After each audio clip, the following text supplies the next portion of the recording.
opportunity for the legislators to receive input from Nebraskans. Today we are here for LR 408, an interim study for the presentation of annual judges, teachers, troopers valuations report on their defined benefit plans. In addition, we'll have a presentation of the annual OSERS audit by staff from the auditor's office. We'll also have a brief update on the recently completed OSERS administrative transfer to in-person. If you plan to testify today, you will find a pink testifier sheet on the table inside the door. Fill out the pink testifier sheet only if you are actually testifying before the committee, and please print legibly. Hand the pink testifier sheet to the clerk as you come forward to testify. There's also a white sheet on the table. Please fill out. If you wish not to testify but would like to be recorded on your position on a bill sheet, the sheet will be included as an exhibit in the official hearing record. This hearing is a bit different from other hearings, and accordingly we won't be using a proponents opponents format and will not be using the light system. If there is someone who wishes to provide additional commentary, we will provide an opportunity for you to testify. As a matter of committee policy, I'd like to remind everyone to the use of cell phones and other electronic devices is not allowed during the public hearing. So I would ask you please to look at your cell phones and make sure they're in the silent mode. With that, we will have the committee introduce, starting with Senator Clements. From Clements District 2, Cass County, Eastern Lancaster. Good morning, Danielle Conrad, North Lincoln. Assisting the committee today are to my far right, Tim Pendrell, committee clerk, and to my immediate right is Neil Erickson, the committee's legal counsel. With that, we will get started with the auditor's office.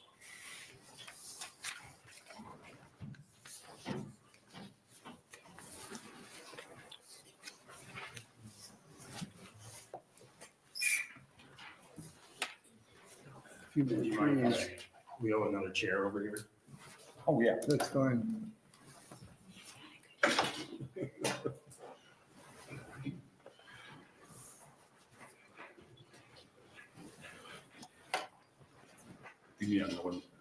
I think I'll just take a step back and then we'll step up if that works. Thank you, though. Good morning and thank you for having us. Good morning. I'm Zach Wells and I was the report signer of the OSERS audit. I'm accompanied here with Cassandra Dobbs and Cody Giat, who have worked on the OSERS audit the last 3 years. They both have helped hold the position of auditor in charge and have a lot of experience auditing both OSERS and the Nebraska Public Employees Retirement System. I will provide an overview of the OSERS report, and then they will provide a high-level description of the items that were identified in the management letter. With that, we did issue an unmodified opinion on the financial statements for OSERS, which means that they were materially correct. Some brief highlights for the financial statements: that they were assets restricted for pension benefits or available for pension benefits amounted to $1.6 billion at December 31st, 2023. Excuse me. Have him spell his name. Okay. Oh, I'm sorry. Yes, please spell your name. Yep, no problem. Zach, Z-A-C-H, Wells, W-E-L-L-S. Contributions during the year amounted to $130 million, and benefits and refunds paid were $156 million. The actuarial data as of August 31st, 2023, which is the plan's fiscal year end, the total pension liability amounted to $2.68 billion. The fiduciary net position, or amounts available to pay those liabilities, was $1.54 billion, which left a net pension liability of a little over $1 billion. The funding percentage was 58% for the plan. And with that, those are kind of the highlights, I guess, from the financial statements and the footnotes. And with that, I'll turn it over to Cody and Cassandra to go over our recommendations. Thanks.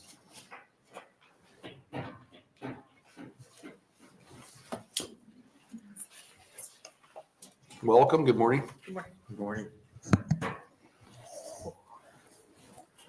Zach kind of gave an introduction. I'm Cody Giat. That's C-O-D-Y-G-U-I-L-L-O-T. I'm Cassandra Dobbs, C-A-S-S-O-N-D-R-A-D-O-B-B-S. Perfect.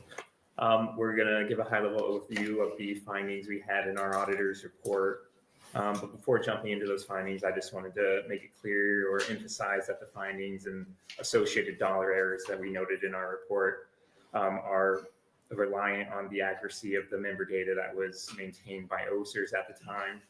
And as we go through our findings, we'll try to draw attention to how this could impact INPER's administration of the plan going forward. Our first finding was regarding poor management oversight. During our audit, we noted concerns with OSERS failing to provide timely responses. We also noted that they hadn't taken appropriate action to resolve some of the prior year findings. And we also noted continued errors in calculating benefits. We noted that many of these issues were due to the departure of key personnel who had managed day-to-day activities as OSERS had to bring on temporary help to kind of operate the plan from day to day. Some of the issues we noted included no action taken to resolve or recoup refund overpayments noted during the prior year.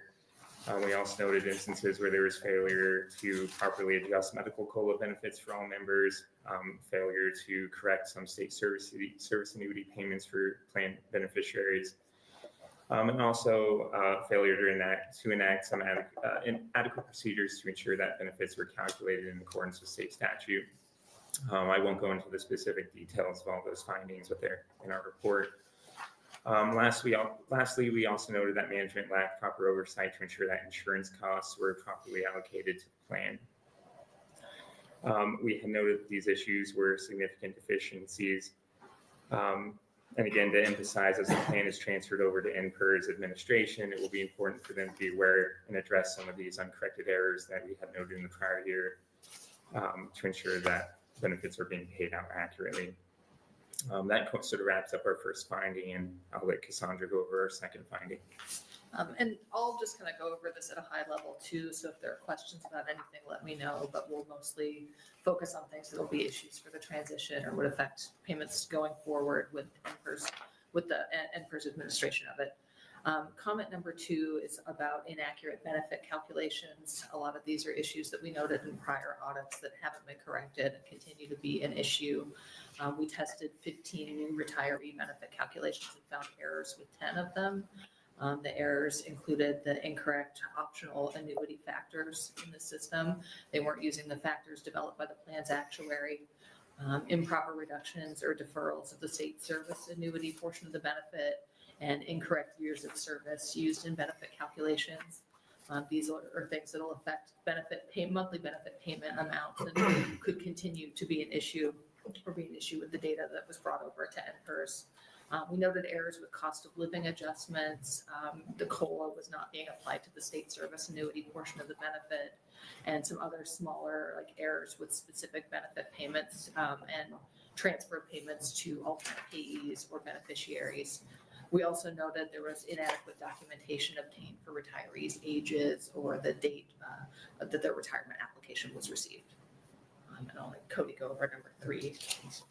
Our next finding was regarding refund issues. Similar to some of the issues we noted in our prior year audit, we had noted various refund overpayments, one specifically as large as $53,000.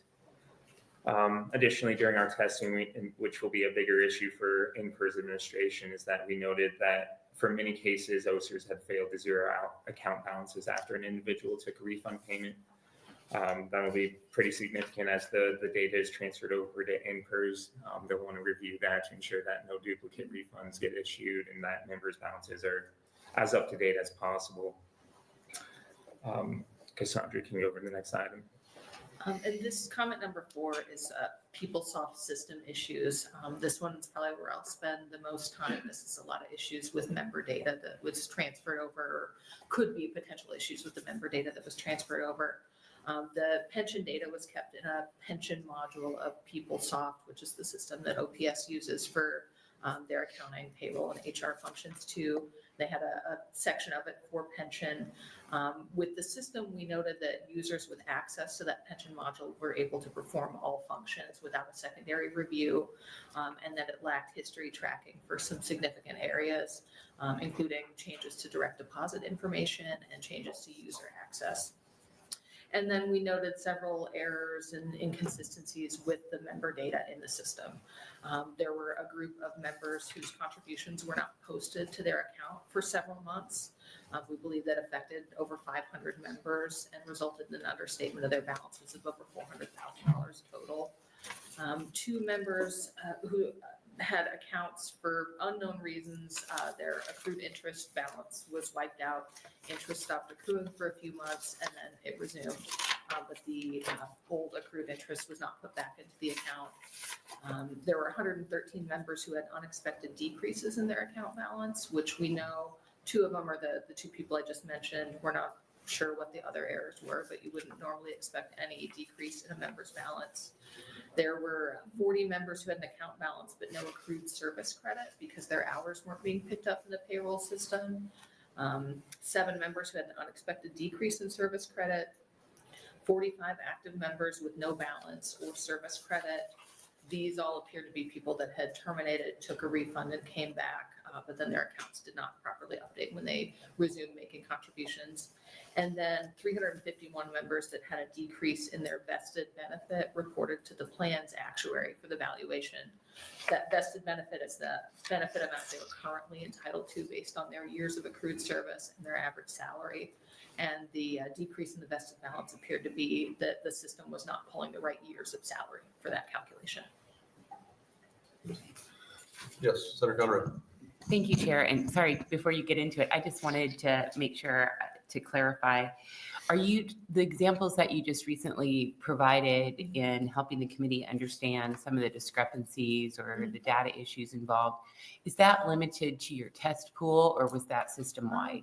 In the 2 members with the interest error, that was from our testing. We Okay. noted those and following up on a prior year finding. Same with the contributions that weren't posted, but once we identified the errors, we did a larger review. Okay. Looked to try to identify all of them. And then many of these came from the plan's actuary reviews the data and they look for inconsistencies or they ask questions of the plan. And we kind of did a review of their questions and tried to identify what those issues were. Thank you. Thank you. Senator Clements? Thank you, Mr. Chairman. I do have things. You mentioned benefit calculations were inaccurate. 10 of 15 samples had errors. Are those people being overpaid or underpaid? It was a combination, and in the management letter, we have a chart that shows each of the benefit errors that we noted, what the amount of the over or underpayment. Some were underpaid, some were overpaid. People where the state service annuity was deferred or reduced, those are all going to be underpayments. The actuarial option factor issue, I think, all resulted in underpayments, and then the improper service credit resulted in overpayments. Having no dual control over member changes, is there a conversation going on where they're going to implement something? Or Their data is not in that system any longer now that they've transferred to NPERS administration, so that might be a concern if there were changes that shouldn't have happened in member data before the transition, but should not be an issue after unless there's an issue on NPERS. No, it has been transferred to NPERS then. All right. Well, is NPERS being informed of all these findings? We have, OSERS allowed us to discuss these findings and in more detail with NPERS prior to the transition, so they were made aware of all of these issues. All right, thank you. Comment number 5 has to do with service credit. A member's benefit is based on their years of service and their average salary, so the accumulation of service credit is important for making sure that benefits are correct. And the service credit is accumulated through payroll coding. Hours are tagged in the payroll system, and then that's reported to the pension module. And we noted several errors in the accumulation of service credit. These are issues that could affect balances that were transferred in the transition to NPERS, but could also continue to be an issue as OPS is reporting the member data to NPERS with the contributions and wage information. We noted several different kinds of errors. One that hours for part-time employees weren't coded to accumulate service credit, even though they were contributing members of the plan. Holiday hours were improperly excluded for some members who should get credit for holiday hours. We noted one employee whose regular hours were overridden when they entered extra duty, which then understated their service hours for the period. We noted several errors with extra duty, where extra duty performed during the normal workday was given service credit improperly, and extra duty worked outside of the normal workday was not given credit. And then we also noted that hours worked before an employee became eligible for the plan were accumulated as service credit once the member joined the plan, so hours that were not eligible. I think number 6. Our next findings regarding death benefit procedures. One of the procedures that OSERS implements in their, OSERS had implemented in their administration was a death audits. These death audits were used to determine if a member's death had gone unreported, so therefore they could halt those benefit payments in a timely manner.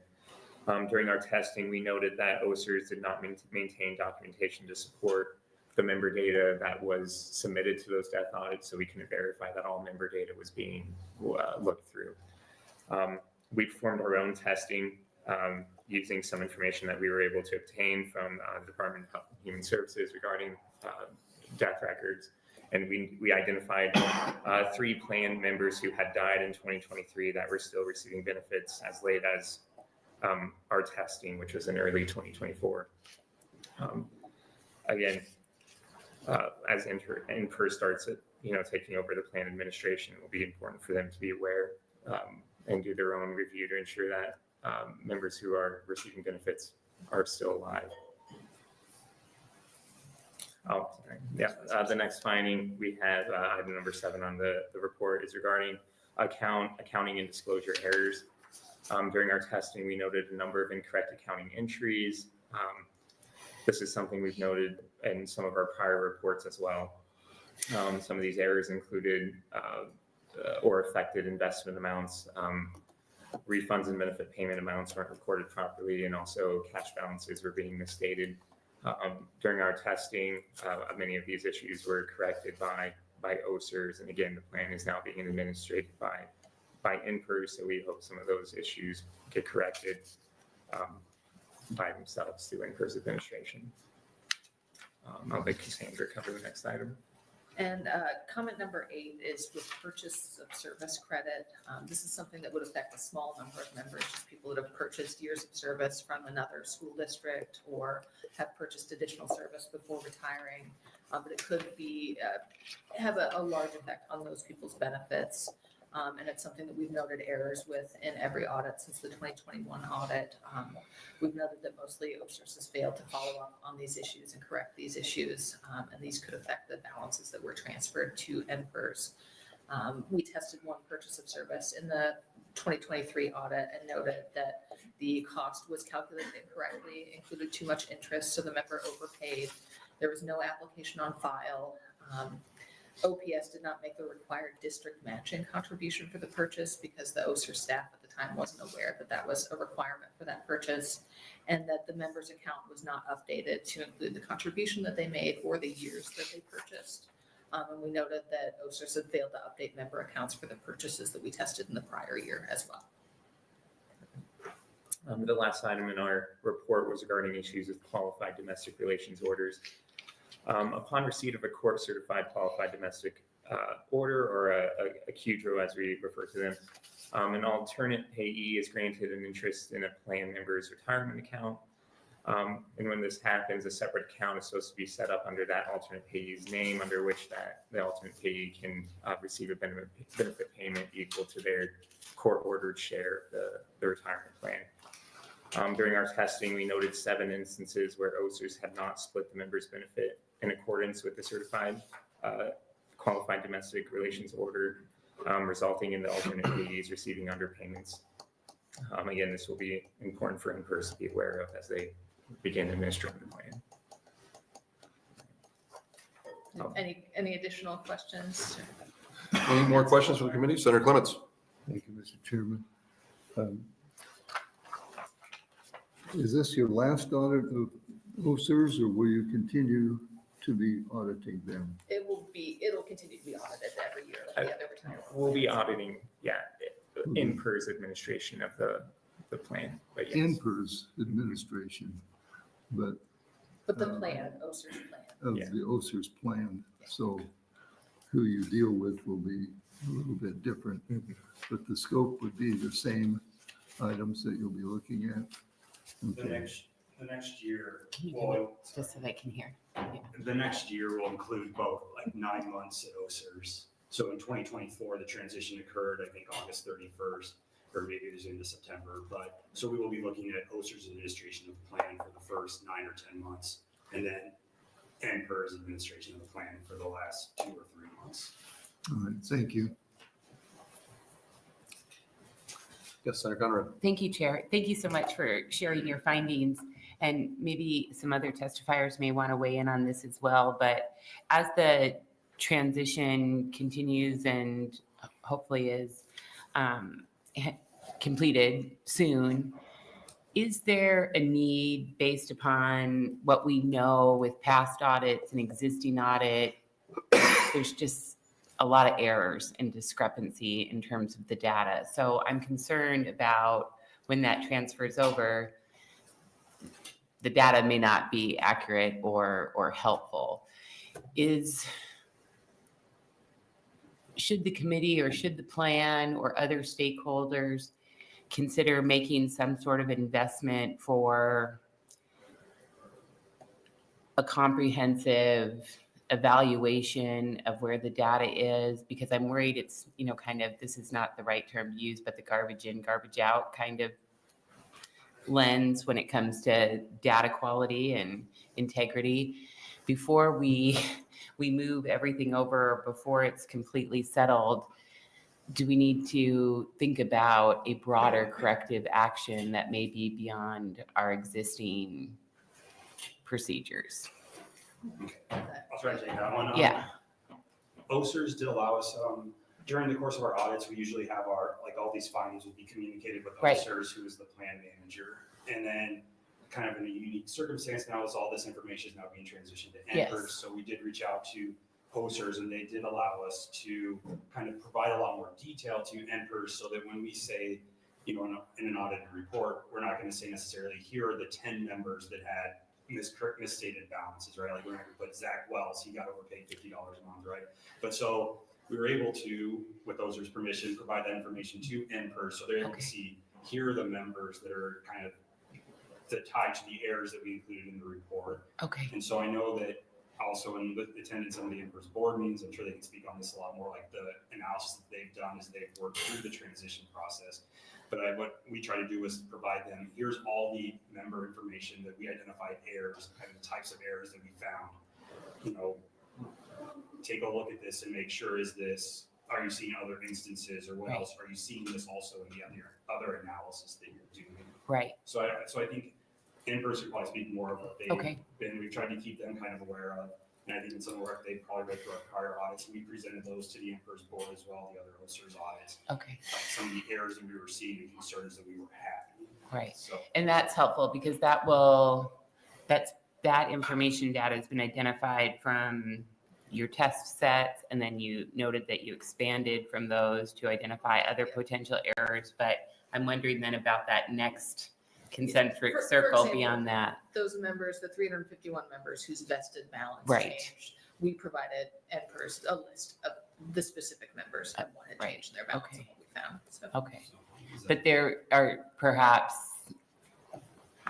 beyond the test cases and then the broader lens that you've applied, has anybody done a scrub on all of the accounts? It's what I'm getting at. I think that might be more of an NPERS question. comment, 'cause I Okay, know that okay. They had, I think, a detailed process where they were working through the data as Yes. it was transitioned, so they could probably speak to you more. I think our role in this, or I guess the only thing that we really do is try to point NPERS and say like, hey, here's the specific problems that we've Great, identified. okay. Hopefully you can look in to see if there's other ones that we just didn't Okay, see. very good. Thank you. Thank you. Thank you for being here. thank you. Does anyone else want to testify on OSER's audit? Anyone else wants to testify? We're going to move on. Here comes Shane. Oh, Shane, okay. Shane, thank you. Thanks for being here.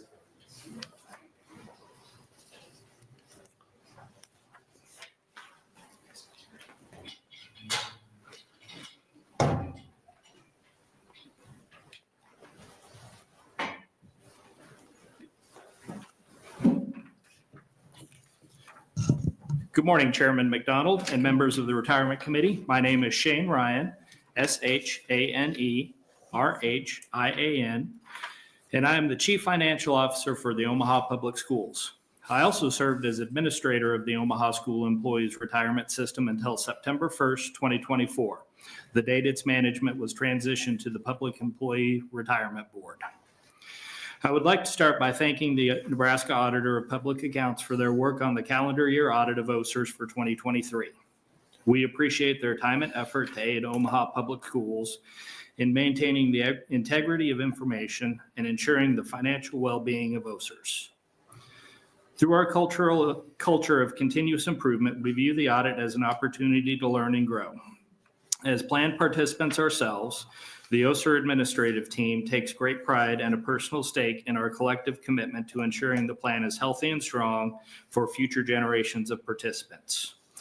We take the auditor's findings and recommendations very seriously and look forward to working with the staff of the Nebraska Public Employees Retirement System to address them moving forward.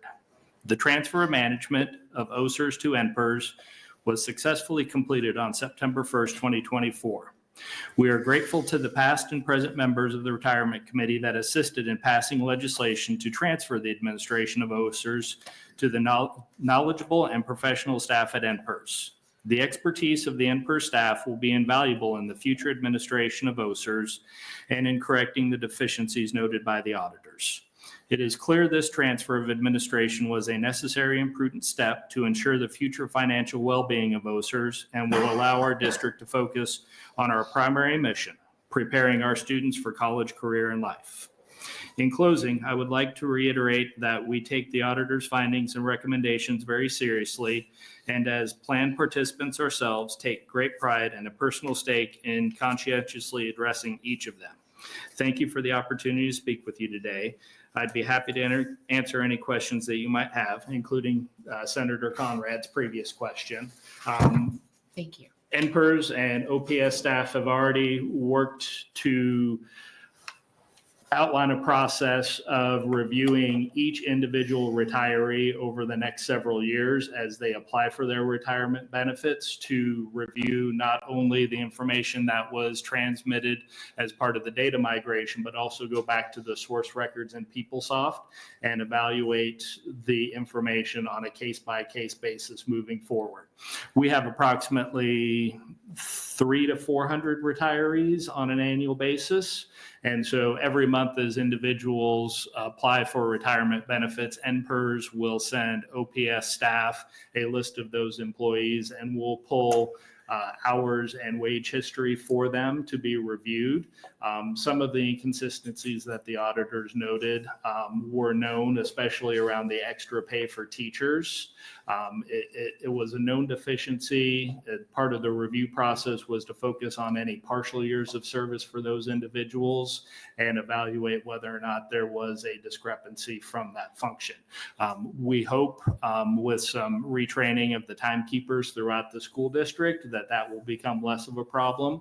But as you can imagine, with over 100 locations and 97 different programs and turnover in that staff, there are errors and inconsistencies that happen when applying those additional hours. And we look forward to reviewing that information on a monthly basis and working with NPERS to address the findings noted. Just really appreciative of the process that we went through over the last 2 years in the transition. NPERS staff supported OSERS tremendously.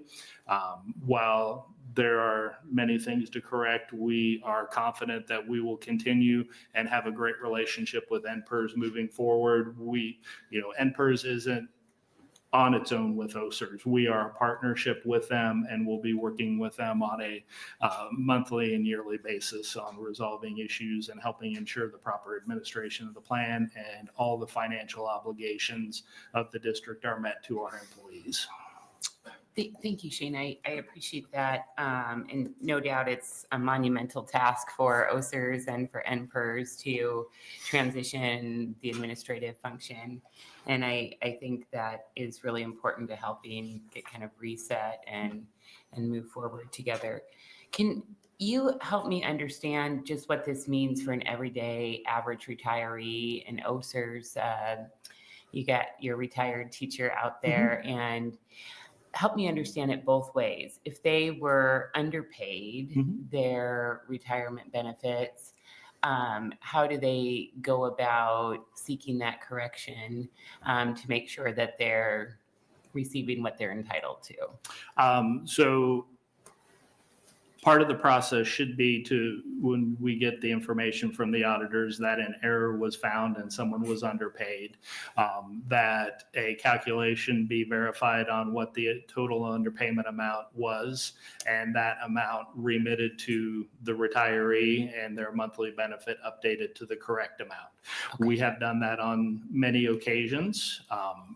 Perhaps not all of them, but I would presume that NPERS would have a similar process Sure. to make those individuals whole.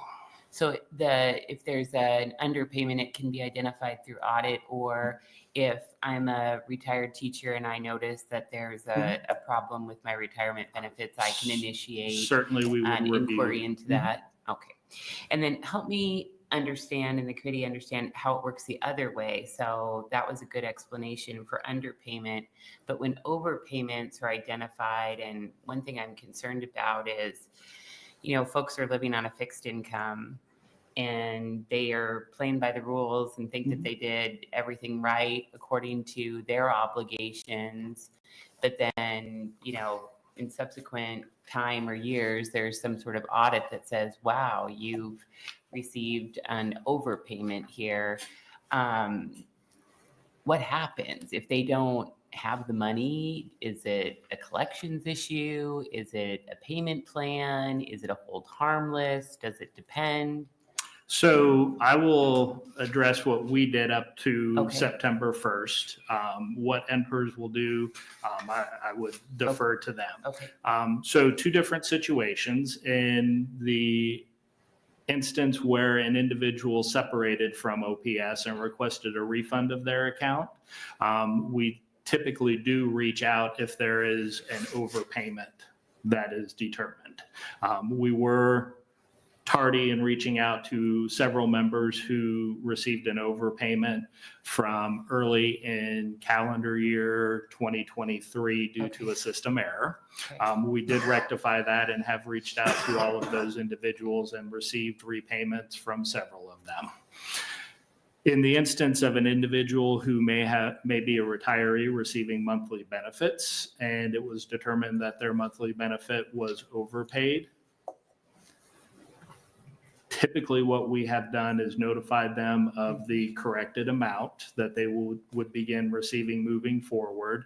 And typically we have not requested an overpayment or a repayment of the overpayment from the individual as it was a system error made by OSERS and not their fault. That's helpful. Thank you very much. Thank you, Chair. Senator Clements. Thank you. Thank you, Mr. Villa. The repeat findings since 2021 are really disturbing. You say you take the findings very seriously, but that's like 4 strikes in a row.